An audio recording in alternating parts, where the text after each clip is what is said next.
What Lonzo thinks is a wide-ranging, free-flowing discussion where I offer my unsolicited views on everything from music, movies, politics, sports, religion, pop culture, you name it. If it's happening, I'm talking about it. My thoughts are unsolicited, but that's why I give it, because it's unsolicited, but I solicit it because I can't ever unsolicit myself. All right, and I'm back. Woo!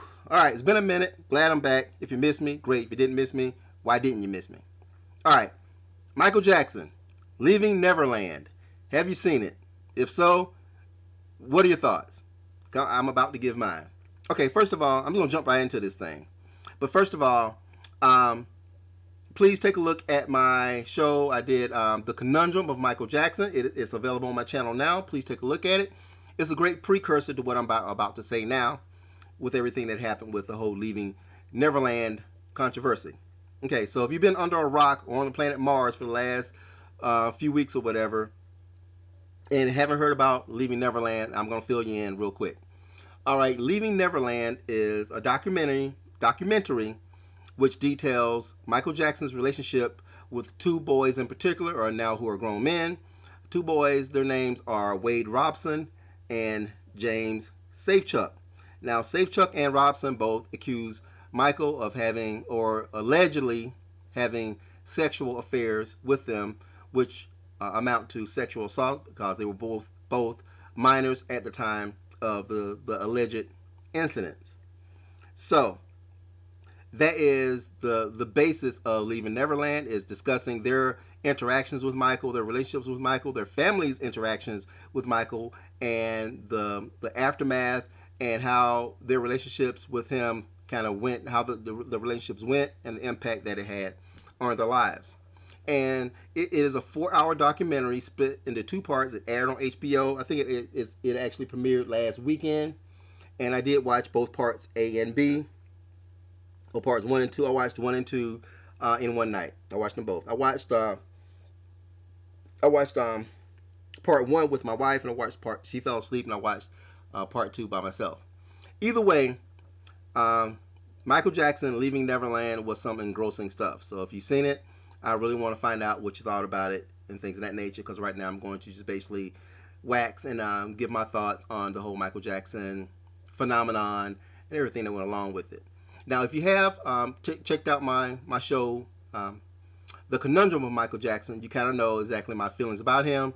Also, if you checked out my reviews for Billie Jean and also for Thriller, you know a little bit more about my thoughts about Michael and his career. So, I'm not going to belabor the point, but I'll just basically encapsulate things before I jump into my overall comments when it comes to Leaving Neverland. First of all, I grew up a huge Michael Jackson fan, just a huge Michael Jackson fan. Well, not just Michael, but also of the Jackson Five. Obviously, growing up, the time that I grew up in the '70s, they were the biggest R&B black teen group that was going at that time. They were absolute gods of soul music for people in my age group, which was, teenagers, preteens, things of that nature. And I mean, I love their music all the way going all the way back to the very first album, ABC, The Love You Save. The Love You Save, I Want You Back, Maybe Tomorrow, I'll Be There. I mean, they just had hit after hit after hit, and they were just absolute gods when it came to soul music. And of course, Michael was at the forefront because he was the lead singer. He had the charisma. He's the dancer. He just had such a presence to himself, even as a young kid, that you couldn't help but be a fan of his talent. And I was no different. And as time went on and time matriculated, Michael got older, went from being a preteen to being a teen, and obviously into his early 20s. His career did wane a little bit. He was not as popular as he was before. His voice changed and things of that nature. And obviously, people have moved on to to other tastes in music, things of that nature. So Mike did undergo a bit of a lull in his career after the Jackson 5 left Motown, went to Epic Records. They had sporadic hits, but they weren't consistent hit makers like they were with Motown. And Mike did release several solo albums. His first album was a huge hit back when he was still a young boy. The one that had Ben on it, which was a #1 hit. But his subsequent releases before Off the Wall were just fair to middling. They weren't huge, groundbreaking, chart-busting hits. And then, of course, Off the Wall came, and it was a huge hit, and it really took his career to the next level. It fed into Thriller, which obviously we all know Thriller is the greatest selling album in the history of the world. And of course, Bad and Dangerous, things of that nature. And Mike became just a global superstar, and he remains a global superstar to this day. And I mean, millions of people loved his music and loved his talent, and I was among them. I loved his music, loved his talent, loved his dancing, basically, I was no different than anyone else. Obviously, if you know me, I'm a huge Prince fan. So once I discovered Prince, he quickly replaced Michael at the top of my list as far as all time musical heroes. So, and that was from day one.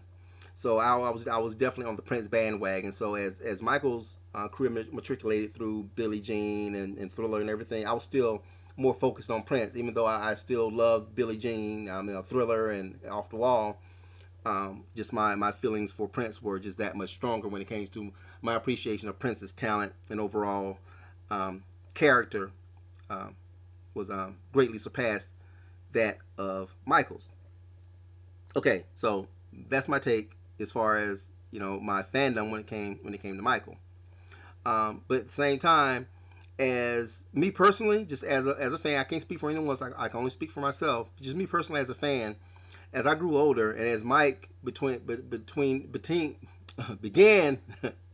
to change a little bit, I fell further and further out of. He fell further and further out of my favor.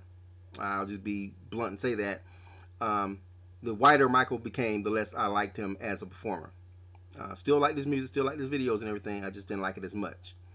And as Michael, moved from being the superstar global entertainer Michael into the sideshow freak that he became in the latter part of his life, I just totally gave up on the cat.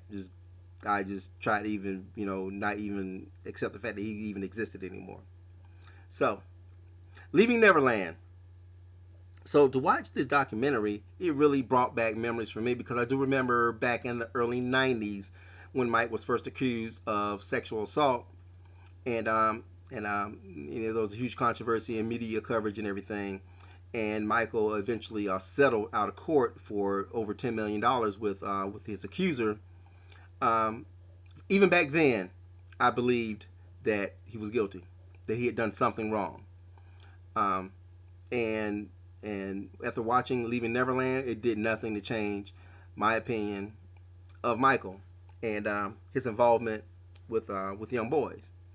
Now, it's well documented, of course. Mike was abused as a kid by his father, Joe Jackson. He beat the kids and everything, and Mike was robbed of his childhood because he was a global superstar. Before he was 10 years old, he was a global superstar, so he really didn't have a normal childhood. I get all that. And then they said he had this Peter Pan complex where he was a boy living inside of a man's body and things of that nature. I get all that too. But there's a limit to everything. An excuse only goes so far. Junk food. And people have continually made excuses for Michael Jackson and his behavior, all because of the fact that he was a great entertainer. You got to see past that. You got to look at things for what they really are. And you got to see people for what they really are. A wise person once told me, where there's smoke, there's fire. And around Mike, there was a whole lot of fucking smoke. Just an ass load of smoke. And the fact that he could moonwalk didn't make the smoke go away. Not in my eyes. Not your eyes. I don't know what you feel, whatever. I'm going to speak for myself. In my eyes, I fucking knew better. I believe every last drop of what was reported about him and his pedophilia. I believe it to this day. And that's just me. Believing what I know based on the things that I've learned. Obviously, I never met Michael. I was never in his inner circle. I was never in a room alone with him, with the kids. So I can't say 100% that he did what people say he did. But once again, you got to use your senses. You got to use your eyes and your heart and your mind and your intelligence to put 2 and 2 together and come up with 4. Because some folks can put 2 and 2 together and come up with 16. Okay?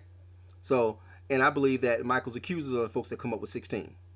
And the folks that believe that he did these things are the folks that come up with 4. And thankfully, I'm good at math. So, that being said. So, once again, the argument is that Wade Robson and James Safechuck are just trying to get money out of Michael's estate, things of that nature. Well, could be. I don't know. But that don't mean that it didn't happen. One does not begat the other. If they say that this is what happened and they describe the way they describe things is really compelling, then I don't care about the money aspect of it. This is America. You do need money to survive. So if they're trying to get money out of it, out of the trauma they went through, more power to them. Okay. So Robson was 7 years old when he encountered Michael. He lived in Australia, and he performed in a dance contest, and he won the contest dancing as Michael Jackson. And he got a chance to go backstage when Mike came to Australia on, I think, on one of his tours. He got to meet Michael, and they struck up a friendship. Okay, now this global superstar struck up a friendship with a 7-year-old kid and his family. Okay, and then that's just freaky enough as it is. But they struck up a friendship, and when the family came to America on a vacation, they made some phone calls and were able to hook up with Michael, reconnect with Michael, and of course Michael remembered the young boy and everything, and he invited them out to Neverland Ranch, his home out in California, in the valley somewhere in California. Everybody knows Neverland Ranch. It was basically an amusement park that Mike created at his home. He invited them out. They went out there, and according to Wade Robson, their sexual relationship began immediately. Mike invited him to spend the night in his bedroom, and the family was there, of course. And the family slept in the other quarters and everything. He spent the night with Michael, and that very first night, the sexual encounters began when he was 7 years old, and his sexual relationship with Michael continued for 7 years up until age 14.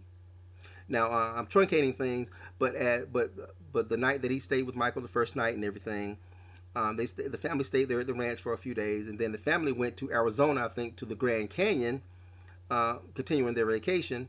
And Mike invited them to leave Wade Robson behind with him.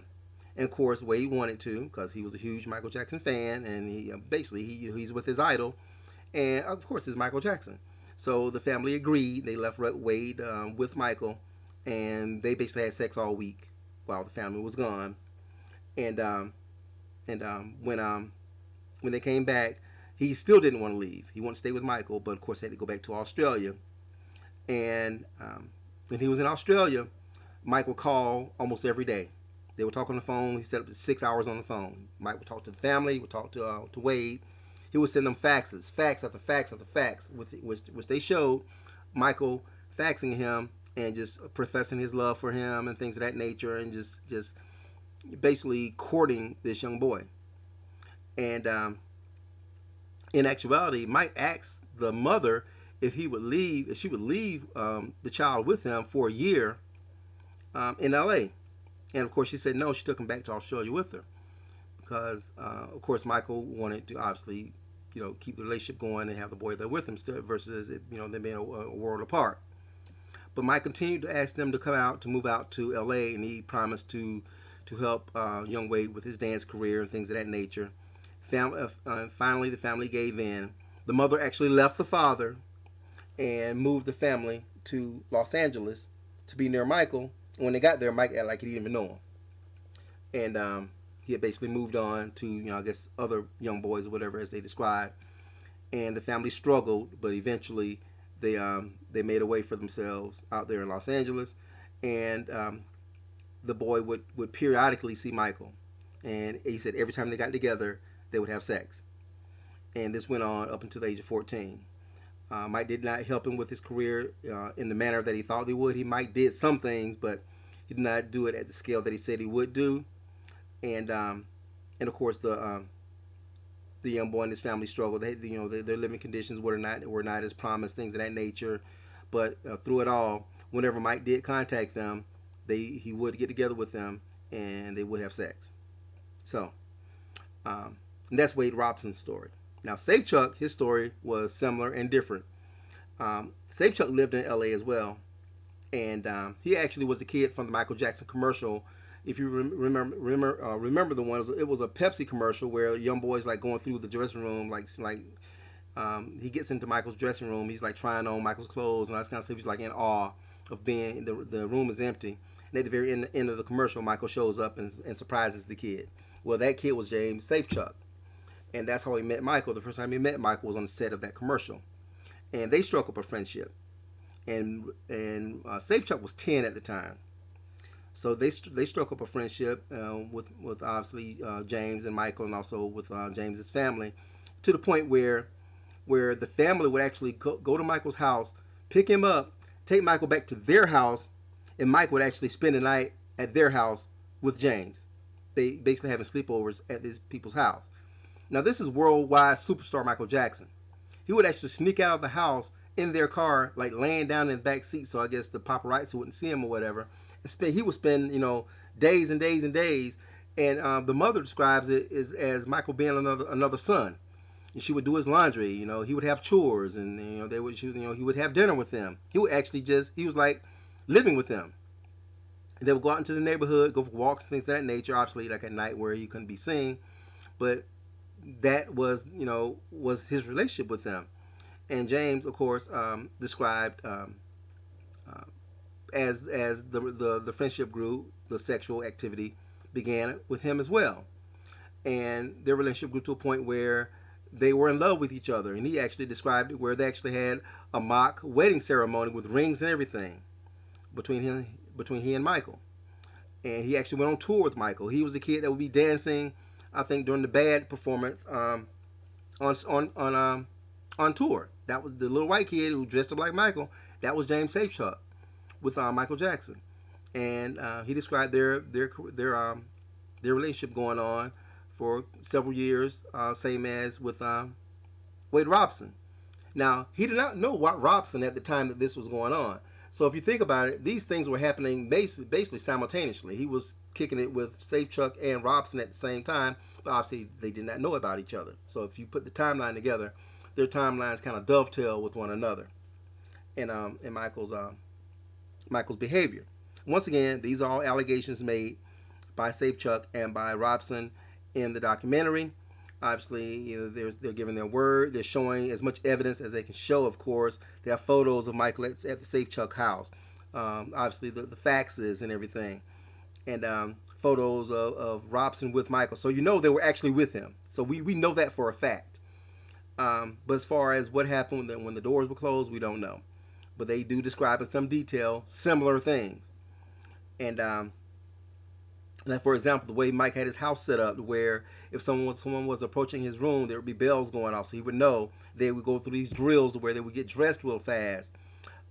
Mike would coach them as far as telling them that their relationship, and when find out, since it's illegal, they both would go to jail, they both would be ruined, things of this nature. He basically coached them, and once again, these kids didn't know each other, but their stories are eerily similar. Now, once again, the detractors are saying that these kids are doing it, they made it up, and they're doing it for money. During the trial back in 1990, well, it wasn't a trial, but during the Inquisition back in 1993, I believe, both boys said that Mike never touched them, and when Robson was an adult, and when Mike went on trial back in 2005, I believe, for sexual misconduct, he testified again that he and Michael never had sex. But now, obviously, years later, him being a father, things of that nature, he's saying that he wants to tell the truth, and he said that he did lie when he testified that Mike had never touched him. Okay, fine.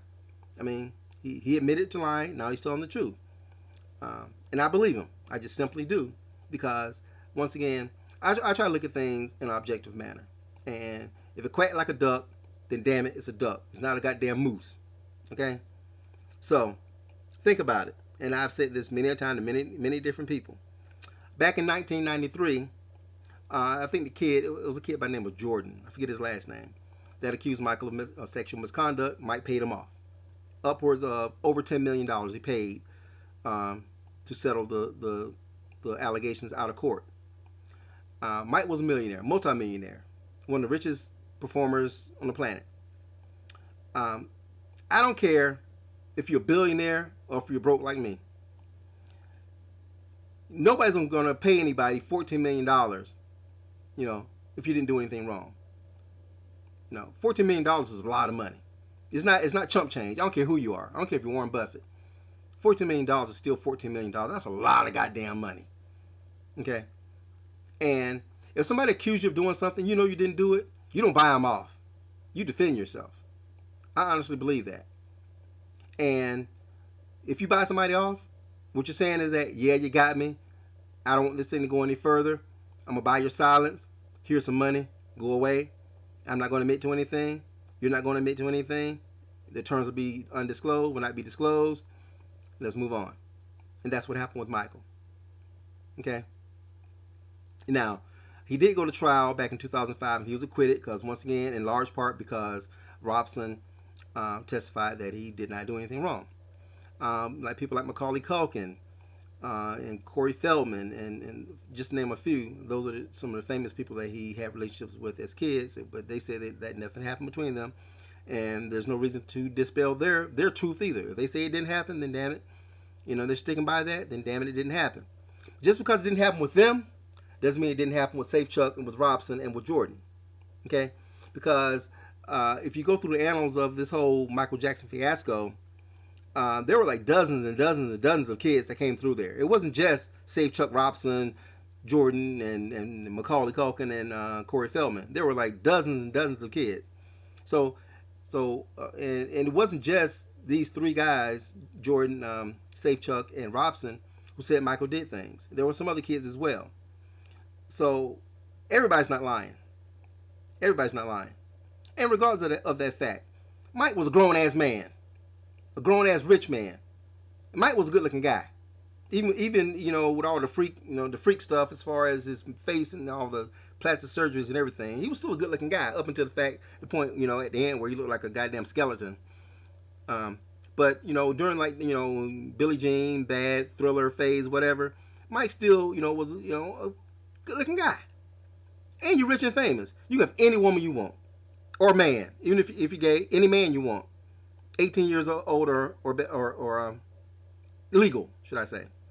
If you're Michael Jackson in 1986, okay, you can pick up the phone and basically call anybody. You can call Princess Diana. Hey, Princess Diana, I want to fuck you. She'll be on a plane to come fuck you. I'm serious. Okay, that's how famous Michael Jackson was back in the day. He was walking on water for a lot of people. Okay, and this is what allured, I'm sure, the families of these kids to let them stay with Michael because of that fame and the money, and just to be in his circle.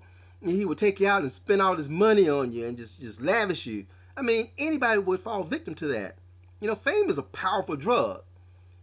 For people who idolize celebrities and everything, it's a powerful drug. So I get it. I'm a huge Prince fan. So if Prince came to me when I was, back in 85 or whatever, and said, hey, let's hang out and do this, that, and the third, I'd have done it. I'm not immune to that. So I get it. But Mike was an adult. He should have better known better. But he was a pedophile. He had a sickness that went untreated. And unfortunately, he traumatized, these young boys with sexual relationships. I'm sure they weren't the only ones. Once again, I have no proof, so I'm only making allegations. So anybody out there listening, I'm not saying what I'm saying is gospel. I'm giving you my motherfucking opinion because it's what Lonzo thinks, and this is what Lonzo thinks. I'm telling you what I think. It's my opinion, unsolicited, but it's my opinion. If you don't like it, damn it, turn it off right now. But things being said about Michael, defending him, are sickening to me. Folks are defending him. Why? And they're using lame excuses. Well, look at Elvis Presley, or he married a 13-year-old girl, or look at Harvey Weinstein. He's not going to jail for the things he's done, or Louis C.K. and all the other folks out there who've been accused of sexual misconduct. You can't worry about them right now, okay? Because Harvey Weinstein, he's going through some sort of process. I know he got arrested, and he's going to go to trial. And if he gets convicted or whatever, he might do a few months. Who knows? Who knows exactly what he's going to do? He is white. He is rich. He will get that white privilege. But we're not talking about that. Elvis Presley, he married, Lisa Marie or whatever when she was, not Lisa Marie, Priscilla Presley when she was a teenager or whatever. And it's rumored that Elvis had relationships with young girls and everything. Fine. Then those young girls need to come forward and say something, and he needs to be, his estate needs to be brought to bear for that. But there's a statute of limitations. I get that kind of stuff or whatever. if they're gonna tear down Michael's legacy, tear down Elvis's too. I don't give a fuck. You know what I mean? If Prince did something wrong, tear him down too. I'm a huge Prince fan, and I was telling somebody earlier today. If I find out today that Prince was a pedophile, I'd feel the exact same way about him that I feel about Michael Jackson. I'd tear his ass down. Because I'm a parent. I have a 14-year-old daughter and a 14-year-old son. They're twins. Noah and Mackenzie, if you're listening, what up? How are you? But yeah, I'm a parent. And there's no way I would ever allow my kids, no matter what their age are, I would not allow them to spend the night in anybody's bed. Like parents allow kids to spend the night in Michael's bedroom. I don't care who you are. I don't care. When my kids were 5 years old, my son was 7 or whatever, and Prince came to me and said, hey, won't you let Noah spend the night with me? Man, get the fuck out of here. Yeah, we will spend the night with you in a separate room. But no, my son Noah is not going to spend the night with you for any reason. I don't give a fuck what it is. No, my soul ain't for sale, and my child definitely ain't for sale. So yeah, there's some culpability for the parents who allowed this to happen. Blinded by that fame, blinded by the fortune. I get it. But you got to be stronger than that. A parent's got to be a parent no matter what. Finances aside. I don't care if you're broke off your ass. You don't put your kid through that for any reason, because you can't expect the kid to know better. Because Chuck said it himself. He didn't feel like he was being molested because he was in love with Michael. They actually got married in his mind. So he didn't feel like it was anything wrong. And Mike said this is how people who love each other show their affection for each other. So he didn't see anything wrong with it, other than the fact that you're having sex with a man. But and the same thing with Robson. So I get it. That's how pedophiles work. They prey on the mind of the youth. They prey on that innocent mind that can be molded.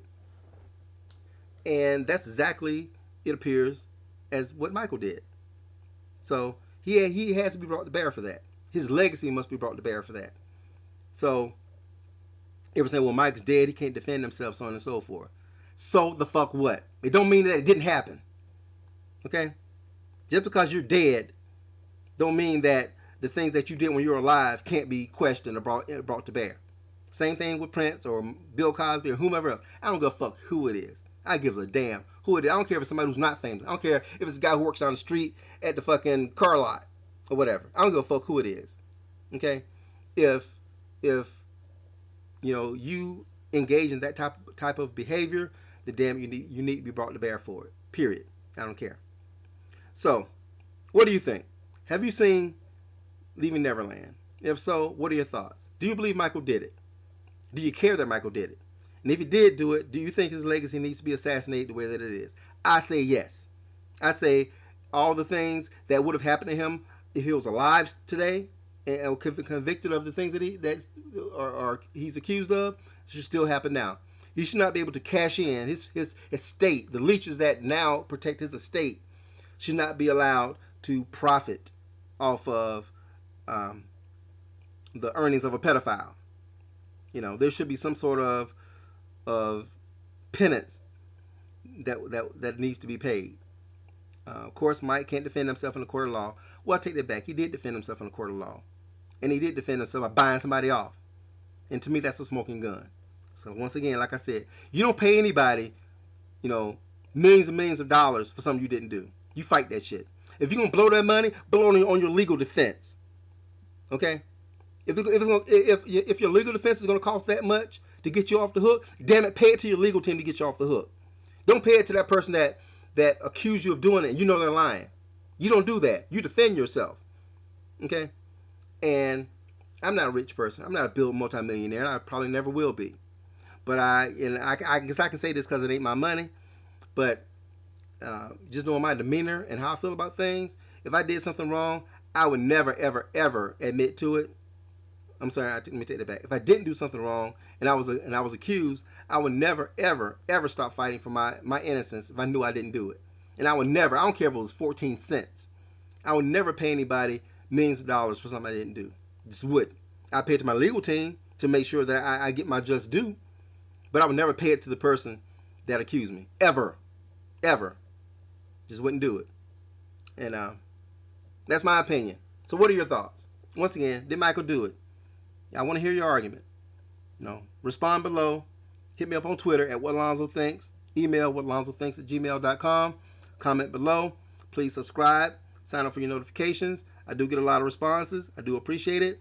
Continue to hit me up, especially on a volatile topic like this. I look forward to hearing what you got to say. I look forward to finding out what you think, because you just heard what Lonzo thinks. Mike was a pedophile. Bye.